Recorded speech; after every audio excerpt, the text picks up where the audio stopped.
Татары на Волге. Часть третья. Хусаин Амирхан. Третье, после трудов Абул-Гази и Эвлия Чилеби сочинение, которое создает независимое татарское представление об истории татар, это булгарские хроники Таварихи Булгария Хусаин ибн Амирхана в переводе Ахунова. Неизвестно, попадались ли на глаза Хусаину Амирхану годы жизни 1816-1893 труды Эвлия Чилеби. Но вот с книгами другого османского Чилеби по имени Кятиб, который был практически ровесником Эвлии, старше его всего на 2 года, родился в 1609 году, казанский имам был хорошо знаком. Более того, свое повествование он начинает прямо с Джихан-наме Катиба Чилеби, а первую главу создает на основе родословной татар хивинского Чингизида Абул-Гази. Кстати, Абул-Гази в своем творчестве тоже опирался на предшественников. Он называет 18 таких источников, в том числе персидского автора Рашид ад-Дина. Но сведения этих авторов были не совсем точны. А точнее говорят, и вовсе не точны, замечает при этом хивинский хан, цитата, «некоторых нужно было дополнить, а некоторых поправить». При написании последующих глав казанский историк использует Чингиз-наме, затем, обильно цитируя, выражает несогласие с работой своего соплеменника Муслими, а также приводит сведения других тюркских и арабо-персидских авторов. Критики Хусаина Амирхана ругают его за чрезмерное увлечение устными сказаниями, баитами, песнопениями, народным фольклором, шажаре родословными, хотя именно этим и интересны булгарские хроники. Они передают исторические представления и взгляды, общепринятые среди татар на излете XIX века.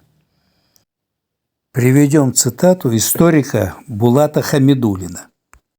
По мнению Хусаина Амирхана, пишет он, основанному на данных татарского фольклора, город Казань после походов по Волжье Тамерлана и разорения им Булгара основали дети булгарского хана Абдуллы, Алтынбек и Алимбек. Их потомки, представители булгарской ханской династии, правили в Казани до середины XVI века. Конец цитаты. А после этого уже стали ханами Чингизиды. Приведем еще один очень интересный момент, касающийся уже правителей не Казани, а Булгара. В хрониках Хусаина Амирхана недвусмысленно сказано о том, что сын татарского хана Суйинеч по имени Кишилу или Хишилу путешествовал по разным местам и остановил свой выбор на одном из прибрежных мест в устье Волги, которое ему понравилось. Там вместе с несколькими своими сторонниками он и основал Булгар. Конец цитаты.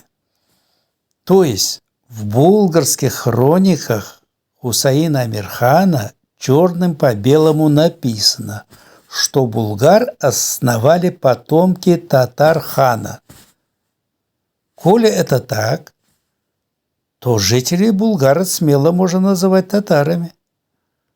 А Булгар – это просто географическое название, столица одного из многочисленных татарских государств – Булгар-Иле.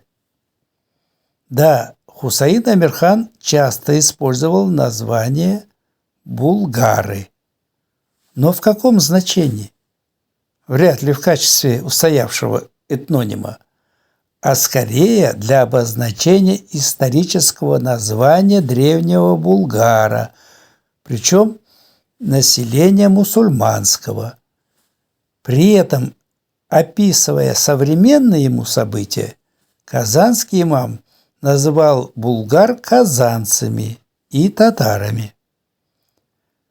Говоря об этнической самоидентификации татар в XIX веке, нужно брать во внимание и то обстоятельство, что понятие «нация» в современном, нынешнем его смысле тогда еще не было сформировано.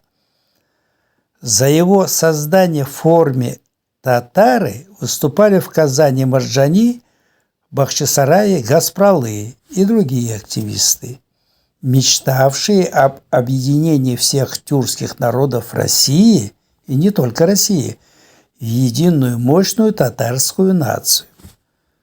Поначалу эта идея была воспринята с воодушевлением. Трудно поверить, но достоверный факт. Тогдашние казахские интеллектуалы вели в периодической печати дискуссии на тему, является ли казахский язык самостоятельным или это только диалект татарского языка. Многие казахи, без всяких обид, вполне искренне считали, что это диалект. Однако в начале XX века, где из-за внутренних расприй, где под воздействием новых националистических идей, татарский энтузиазм стал ослабевать. Окончательный крест на этой идее всеобщей добровольной татаризации всех тюркских племен России был поставлен уже в СССР, когда все народы расселили по отдельным нацквартирам. Малейшее поползновение в сторону тюркской консолидации грозило обвинением в пантюркизме и политическим преследованием по политической и уголовной статье, вплоть до расстрельной. Но правда в том, что исторические татары появились на Волге, на всей территории, которую заняла потом Российская империя, очень давно. Задолго до потомов Чингисхана, Бату и Улу Мухаммеда.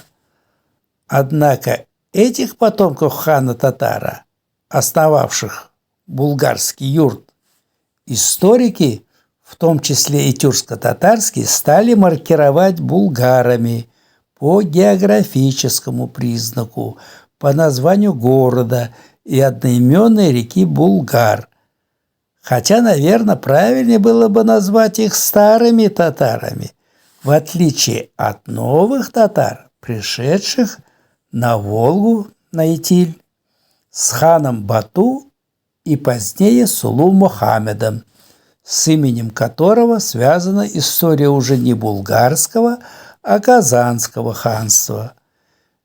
Между Булгаром и Казанью все тюркско-татарские историки видели явную историческую связь и преемственность, но с терминами «татары» и «булгары» приключился примерно тот же исторический казус, что с названием «татары» и «мунгалы».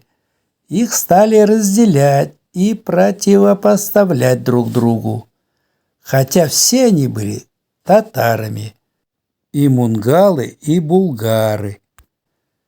Прямое родство новых и старых татар в XIX веке ни у Хусаина Амирхана, ни у Шигабуддина Марджани, ни у Хади Атласи, ни у других татарских историков не вызывало ни малейшего сомнения. Шигабуддин Марджани писал: в начале булгарское государство было под властью кыпчакских и хазарских хаканов, затем булгарских эмиров, затем татарских ханов. В настоящее время, в его время, конец XIX века, в настоящее время уже более 300 лет под властью России. Но ни под хаканами, ни под эмирами, ни под ханами коренные жители булгарского юрта особых притеснений и неудобств не чувствовали, поскольку эти правители, как и они сами, были из числа татар. У всех был один язык, одна вера, единые обычаи и традиции, единый всем понятный стереотип поведения, схожий образ жизни.